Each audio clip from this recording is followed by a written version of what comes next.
তিনটা দাবি। আমাদের নেতা আজকে জেলা তারেক রহমানের কাছে আমাদের তিনটা দাবি। বাণিজ্যিক রাজধানী হিসেবে চট্টগ্রামকে উন্নয়ন করবে, বাস্তবায়িত করতে হবে, পরিণত করতে হবে ইনশাআল্লাহ। 2003-এ ম্যাডাম বাণিজ্যিক রাজধানী ঘোষণা করেছিলেন। শিক্ষা এবং স্বাস্থ্যের উপরে যে দুটি স্তম্ভের উপরে বাংলাদেশের ভবিষ্যৎ দাঁড়িয়ে, সে কারণে আমাদের নেতা প্রস্তুতি নিয়েছেন। তার প্রস্তুতি আছে, তার প্রস্তুতি কাজ করছে এবং দুর্নীতির বিরুদ্ধে আমাদের এমন একটা অবস্থান থাকতে হবে যে অবস্থান গত 54 বছরে আমরা কোনো না কোনোভাবে নিতে পারি না।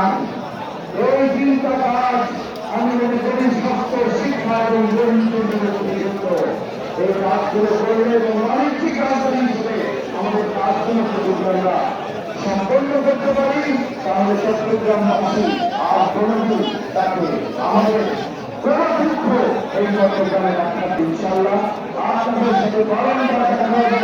আজকে সমাজ করে জীবন তারেক রহমানের জন্য তাই আমার কৃতজ্ঞতা থাকে আমাদের নেতা, অবসংগঠিত নেতা জনাব তারেক রহমান। আপনাকে আমরা ফিরে দেশে পেয়েছি। চট্টগ্রাম 12 ফেব্রুয়ারি আপনাকে সর্বোচ্চ দিয়ে সর্বোচ্চ দিয়ে এমন দেবে সেটা স্মরণ করে সবচেয়ে স্মরণীয়।